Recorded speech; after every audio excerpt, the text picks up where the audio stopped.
हर खबर पर होगी आपकी पकड़। डाउनलोड कीजिए एबीपी लाइव ऐप।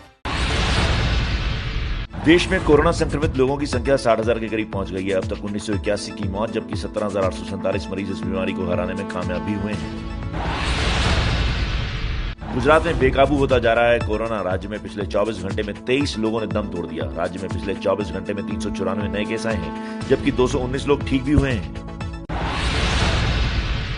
पिछले 24 घंटे में कोरोना के अहमदाबाद में नए 280 मामले सामने आए। इनको मिलाकर अहमदाबाद में अब कुल मरीजों की तादाद 5,540 हो गई है। अकेले अहमदाबाद में कोरोना से 363 लोगों की मौत हो चुकी है। गृह मंत्री अमित शाह के निर्देश पर अहमदाबाद पहुंचे एम्स के निदेशक रणदीप गुलेरिया ने सिविल और महानगर पालिका के अस्पतालों का दौरा किया। साथ ही राज्य के स्वास्थ्य विभाग के अधिकारियों और सीएम विजय रूपाणी के साथ भी बैठक की। एम्स निदेशक ने कोरोना टेस्ट बढ़ाने की सलाह दी है। महाराष्ट्र में कोरोना के मरीजों की संख्या 20,000 के पार पहुंची। पिछले 24 घंटों में पूरे राज्य में 1165 नए मामले सामने आए हैं। पिछले 24 घंटों में कुल 48 लोगों की मौत हुई है। मुंबई में बेस्ट के 6 और कर्मचारी कोरोना पॉजिटिव निकले। अब तक बेस्ट के 70 कर्मचारी कोरोना पॉजिटिव हुए। बेस्ट के 4 कोरोना पॉजिटिव कर्मचारियों की मौत भी हो चुकी है। दिल्ली क्राइम ब्रांच के इंचार्ज के कोरोना संक्रमित होने से मचा हड़कंप। इंचार्ज समेत 5 पुलिसकर्मियों को भेजा गया क्वारंटीन सेंटर। नोएडा में कोरोना से दूसरे मरीज की मौत। 62 साल के मोहम्मद शफी कल रात गलगोटिया अस्पताल में कराए गए थे भर्ती। जिन 10 राज्यों से कोरोना के बहुत ज्यादा केस सामने आ रहे हैं, वहां केंद्रीय स्वास्थ्य मंत्रालय केंद्रीय टीमें भेजेगा। इन राज्यों में गुजरात, तमिलनाडु, उत्तर प्रदेश, दिल्ली और पश्चिम बंगाल भी शामिल हैं। दिल्ली में कोरोना मरीजों की संख्या 6,500 के पार हुई। 8 घंटों में कोरोना के 224 नए मामले सामने आए। कोई मरीज ठीक नहीं हुआ और न ही किसी की मौत हुई। गृह मंत्री अमित शाह ने अपनी सेहत को लेकर चल रही अटकलों पर दी सफाई। बोले, मैं पूरी तरह स्वस्थ हूं, मुझे कोई बीमारी नहीं।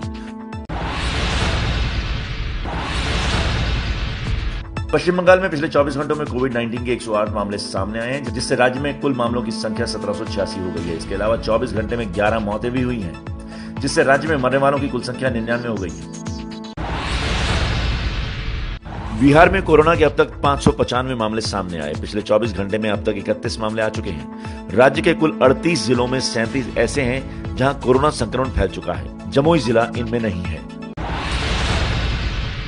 पंजाब की अमरिंदर सरकार का बड़ा फैसला। कोरोना से लड़ने के दौरान किसी भी सरकारी या कॉन्ट्रैक्ट कर्मचारी की मौत पर परिवार को मिलेगा 50 लाख का मुआवजा। पंजाब के लुधियाना में नांदेड़ से लौटे श्रद्धालु की कोरोना से मौत। अभी तक 1,000 से ज्यादा श्रद्धालु पॉजिटिव पाए गए हैं। राज्य में कोरोना के अब तक 1700 से ज्यादा केस। कोरोना प्रभावित उज्जैन में डॉक्टरों और स्वास्थ्य कर्मियों का हौसला बढ़ाने खुद कोरोना संक्रमित लोगों से मिलने पहुंचे collector Ashish Singh. PPE kit पहने कलेक्टर वार्ड में 1 घंटे रहे। उज्जैन में अब तक कोरोना से 45 लोगों की मौत हो चुकी है। उत्तराखंड के उधम सिंह नगर में 4 कोरोना पॉजिटिव निकलने से सनसनी। प्रशासन की भारी चूक आई सामने। महाराष्ट्र से आए लोगों का टेस्ट सैंपल लेने के बाद घर जाने दिया गया था। मध्य प्रदेश भिंड में पहला कोरोना मरीज मिलने से प्रशासन सतर्क। दिल्ली से आए युवक को किया गया क्वारंटीन। जिस इलाके में युवक रुका था उसे किया गया सील। मुंबई से मजदूरों का पलायन जारी। घर जाने के लिए सैकड़ों की तादाद में पैदल निकले मजदूर। पुलिस की सख्ती के बावजूद सफर जारी रखने को तैयार। महाराष्ट्र से सड़क के जरिए आ रहे मजदूरों को एमपी बॉर्डर के जरिए लाया जा रहा है यूपी। झांसी में रोडवेज की बसों के जरिए इनके जिलों के क्वारंटीन सेंटर तक पहुंचाया जा रहा है। मुंबई से पलायन कर रहे मजदूर पुलिस से बचने के लिए ले रहे गलियों का सहारा। घर जाने के लिए कभी गंदा नाला पार कर रहे तो कभी दीवार फांदकर रेलवे ट्रैक तक पहुंच रहे। मुंबई से ठाणे बॉर्डर के जरिए बड़ी तादाद में पलायन कर रहे हैं मजदूर। मुलुंड चेक नाके पर लगी भीड़। पुलिस प्रशासन पलायन रोकने में नाकाम। अब महाराष्ट्र सरकार भी दूसरे राज्यों में फंसे महाराष्ट्र के मजदूरों को सीमा से लेकर आएगी। पोर्टल के जरिए होगा रजिस्ट्रेशन। सोमवार से शुरू होगी सेवा। रेल लाइन के किनारे आज भी मजदूर पलायन को मजबूर। यूपी के औरैया जिले से रेलवे लाइन के सहारे झारखंड के लिए निकले 13 मजदूर। बिहार के 17,000 से ज्यादा मजदूरों को लेकर 14 श्रमिक स्पेशल ट्रेनें बिहार पहुंचेंगी। 8 राज्यों में फंसे थे ये मजदूर। गुजरात के जूनागढ़ से मजदूरों को लेकर झाबुआ पहुंची श्रमिक स्पेशल ट्रेन। श्रमिकों ने पीएम मोदी और शिवराज को दिया धन्यवाद। घर पहुंचने वाले 1200 से ज्यादा मजदूरों को होम क्वारंटीन में रहने के निर्देश दिए। हरियाणा के भिवानी से 1200 मजदूरों को लेकर बिहार के पूर्णिया के लिए निकली ट्रेन। सोशल डिस्टेंसिंग का ध्यान रखते हुए मजदूरों को बिठाया गया। बस ट्रेन की सुविधा न मिलने पर साइकिल से बिहार जाने के लिए निकले राजस्थान के कई मजदूर, पत्नी और बच्चों को साइकिल पर बिठाकर तय कर रहे सफर।